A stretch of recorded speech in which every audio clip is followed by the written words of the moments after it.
সকলোলৈ নমস্কাৰ জনাই আজি ভিডিঅ'টো আৰম্ভ কৰিলোঁ। অৱশ্যে এই ভিডিঅ'টো 1 জানুৱাৰীৰ দিনাখনৰ হয়। মই যিহেতু পলমকৈ দিছোঁ তাৰ বাবে বেয়া নাপাব। জানুৱাৰীৰ দিনাখন 1 জানুৱাৰীৰ দিনাখন আমি শিৱদৌলত উপস্থিত হৈছিলোঁগৈ। ইমান বেছি ভক্তৰ আগমন দেখিছেনে? সকলোৰে আশীষ লৈছে যাতে ভগৱানৰ ওচৰত যাতে গোটেই বছৰটো সুন্দৰকৈ পাৰ হয়। আমিও সকলোৰ বাবে প্ৰাৰ্থনা কৰিলোঁ আৰু বাহিৰতে চাকি লগালোঁ, যিহেতু ভিতৰত সোমোৱাটো সম্ভৱ নাছিল সেইদিনা। তাৰ পাছতে আমি গোটেইকেইজন গ'লোঁ তলাতল ঘৰলৈ।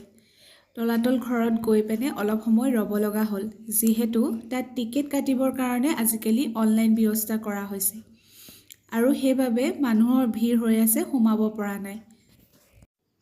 আৰু আমাৰ গোটেইকেইজনৰ বাবে আমি অনলাইন যোগেদি টিকেট কাটি ল'লোঁ।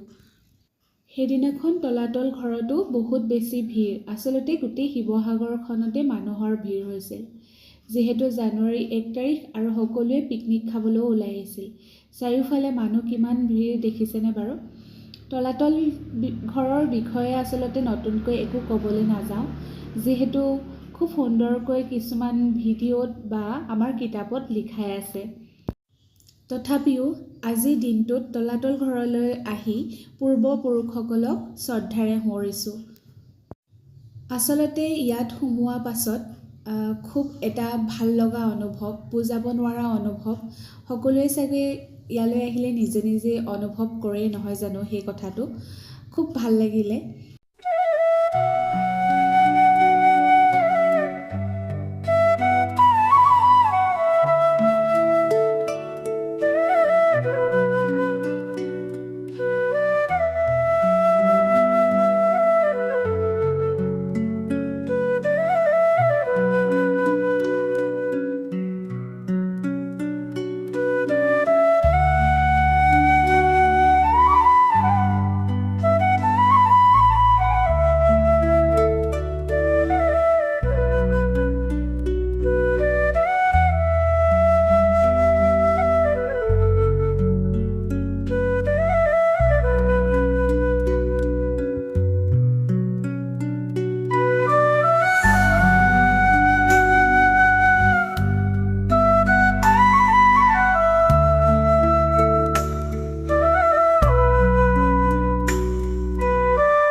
ইয়াৰ পৰা ওলাই গৈ ৰংঘৰ পালোঁগৈ। তাতো ইমান বেছি ভিৰ, সেইবাবে বাহিৰৰ পৰাই চালোঁ।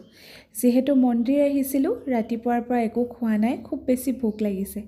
সেইবাবে জুইশালতে গোটেইখিনিয়ে লগ লাগি এসাঁজৰ খালোঁ। খুব ধুনীয়াকৈ দিছিলে। আচলতে আমি হাঁহৰ মাংস, গাহৰি মাংস লৈছিলোঁ, লগতে নিৰামিষ থালি। খুব সুন্দৰ লাগিলে খাই। বাৰু আজিলৈ আহিছোঁ, নমস্কাৰ, বাই বাই।